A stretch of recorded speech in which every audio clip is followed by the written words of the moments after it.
Ladies and gentlemen, welcome to the 2022 Gun Rights Policy Conference. It's great to be live for the first time in a number of years, isn't it?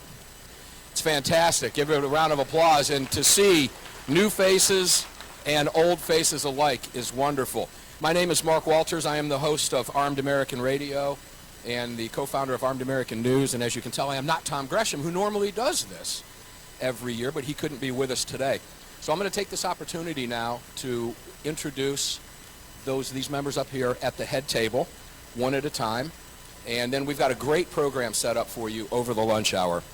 Starting at this end of the table, we're going to start with A.W.R. Hawkins. A.W.R. Hawkins is from Breitbart News, Second Amendment reporter, award-winning, good friend of mine, good friend of yours, and we thank him for everything that he does. A.W.R. Next to A.W.R. is Ashley Habinski. Ashley, it's good to have you here. Ashley is the former curator of the Cody Firearms Museum and an expert witness in numerous firearms cases. Welcome. It's great to have you here. And next to Ashley is our good friend Stephen Gutowski, who we used to know as a crack reporter at the Free Beacon and a staff member of the Media Research Center. Did great work over there. And now most recently, thank God, the founder of The Reload, who we see everywhere. And I love watching you on TV, and I always get to say to my kids, I know him, I know him. Stephen Gutowski, it's great to have you here. And next to Stephen is our good friend Cheryl Todd. Cheryl Todd is not just a good friend, a dear friend. She's also the president of the AZCDL Foundation, Arizona Citizens Defense League, of which I'm a proud life member of for many years, and also the state director of the DC Project in Arizona. Great work and welcome. It's great to have you here. Now, do I really need to introduce this man here next to me? This is Massad Ayoob, founder of the Massad Ayoob Group and author of too many books and too many columns, and I consider, I'm now my third reading. I don't even know which order the book is anymore, Massad, but thank you for having it. But author of what I consider to be the Bible, and many of us do, in the gravest extreme, and from that point forward, he's written so much more. Massad Ayoob, master of self-defense and an expert witness. Start down at the end. Work back to you. And down at the end of the table on this side over here, great to be able to introduce Bobby Cox. Bobby Cox is the Vice President of Government Affairs for Sig Sauer. We love that, and he's also South Carolina District 21 State Representative, fighting the fight in South Carolina. Bobby, thanks for being here. It's a pleasure. Next to Bobby is our longtime good friend, Jim Irvine. Jim's got a long history. He's the SAF director, and Jim, I'm going to say founder of Faster. Is that right? Faster Saves Lives. Jim Irvine. Next to Jim is Mark Smith. Mark Smith is the host of Four Boxes Diner YouTube channel. Welcome. It's great to be here with you. And another man who needs no introduction, number 7 over here, Stephen Hallbrook. Stephen Hallbrook, of course, is noted author and famed attorney, and he's going to have a question and answer with us here coming up shortly. Stephen, it's a pleasure to be here with you. Thank you for being here. And if I really need to introduce this young man, then we've all got problems. Mr. Alan Gottlieb, founder of the Second Amendment Foundation, who makes it all possible. Thank you, Alan, for everything that you do. I'm going to turn the mic over to Julie Ann now for a question and answer, and Julie will give the intro for the Inquisition of Stephen Hallbrook.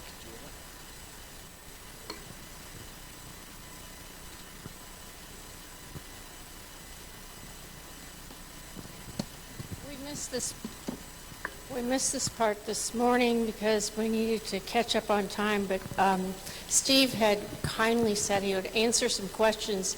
He does not know what they are, and until we know what the answers are,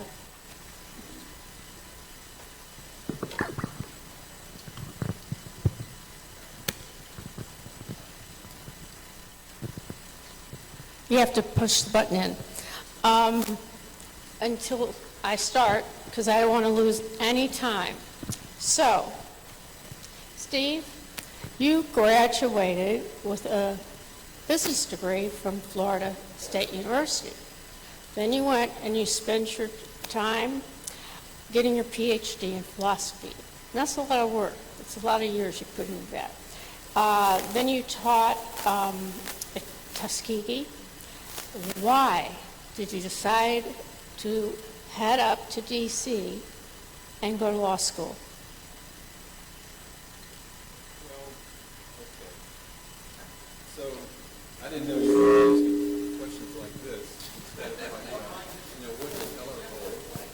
But I wanted to go to law school because I was very involved in research already on the gun issue, for example, and it looked to me like there was a lot that could be done in court.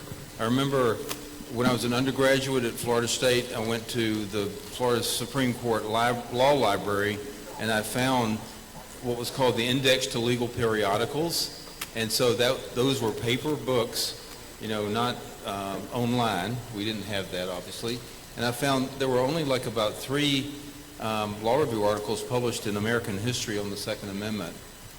I was involved in the Second Amendment early on because I was in junior NRA in the rifle programs at summer camp, and so this was in the 60s, and they were coming at us from all sides with new gun restrictions. And so that's why I decided I would also go to law school and went to Georgetown in D.C. Okay.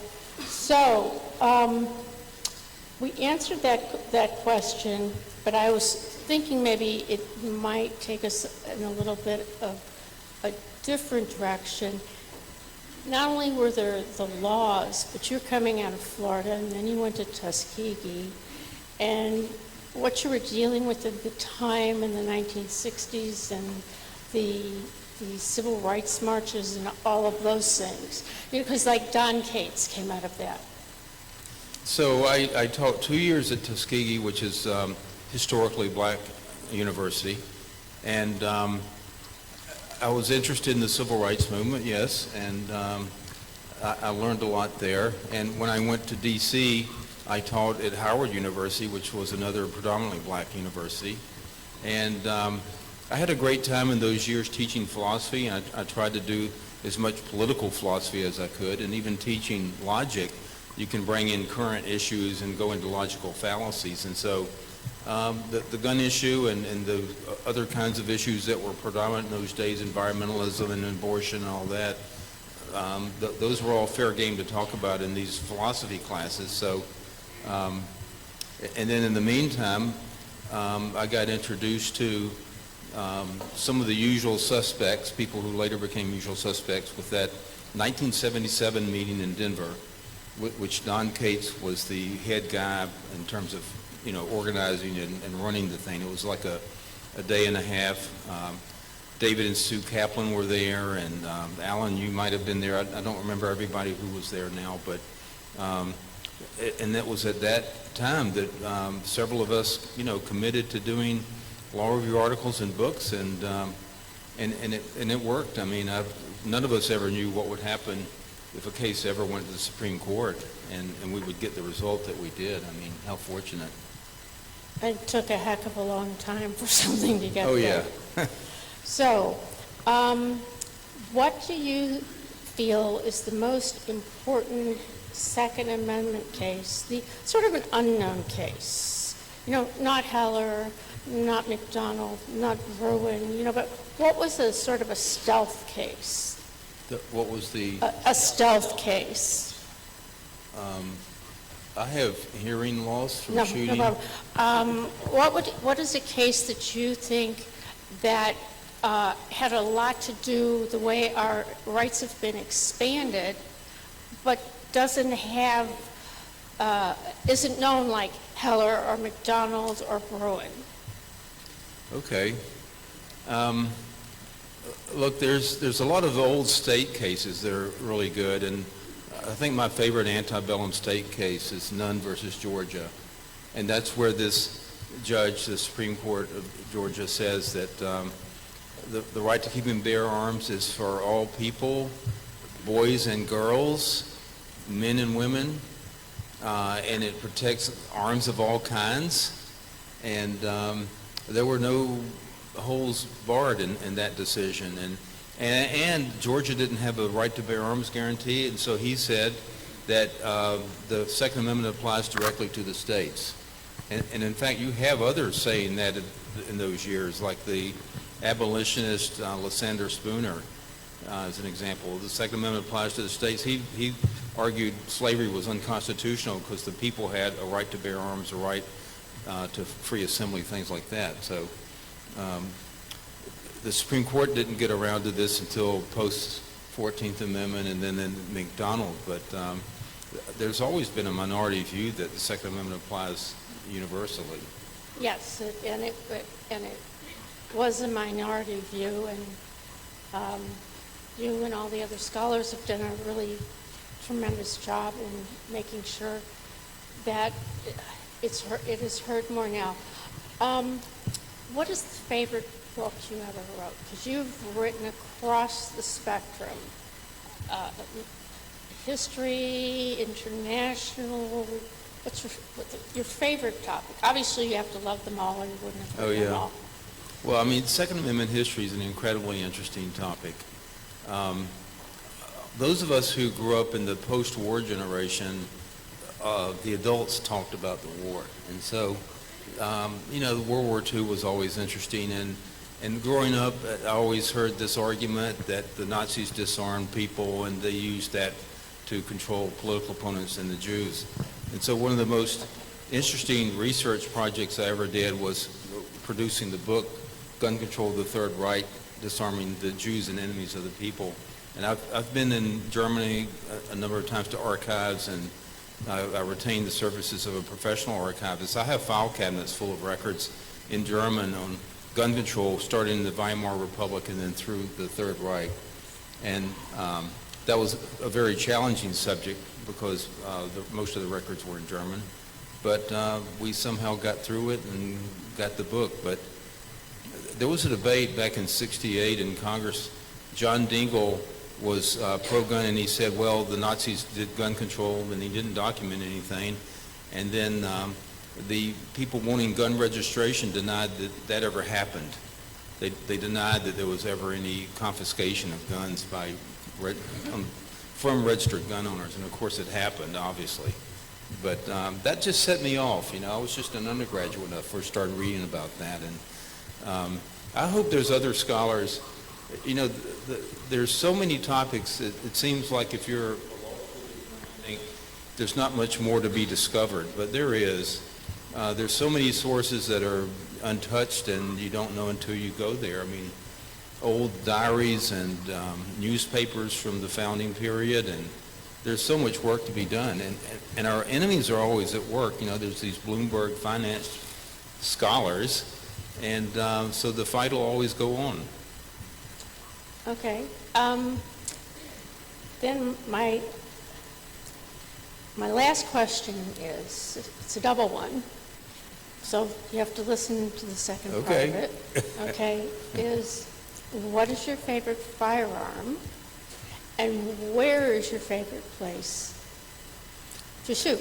The first one is the hardest question because I do have a few, and I like them all, unless there's one that doesn't work. But my favorite place right now, we have a place in West Virginia.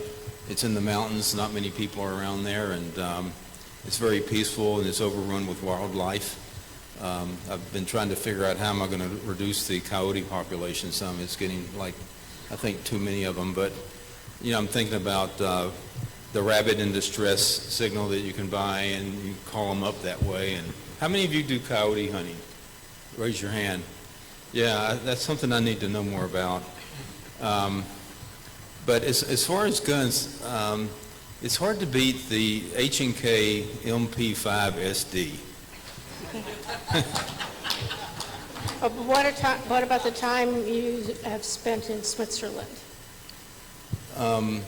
So I've been to Switzerland to shooting matches a lot. I was interested to start going there. I went there in '91 for the first time, and because I heard that growing up, all of us did. There's guns everywhere, and they were an armed people, and that's one reason why they weren't invaded in World War II. So that ticked me off too. I got to do a book on that. I ended up doing two, but I've done shooting matches a lot in Switzerland, and it's a great activity. And what's incredible, I would be issued a Swiss Army rifle, And I would put it on my shoulder and take it back to the hotel room, and cops would pass me and not even look at me. It's so, look, people are carrying guns all over the place when there's shooting matches there. They don't even have rifle cases for the rifles. They do for pistols, but they carry it on their shoulders. And it's an incredible society. There's inroads against that. They joined the Schengen Accord, and so there's restrictions that the EU imposes. They won't join the EU, but nonetheless, this is making it harder for the shooting people. But I recommend going there if you have any inclination to do that, and you might find out where there might be some shooting festivals, because they're all over the country, other than in the winter. Well, I have 1 minute and 22 seconds left. So,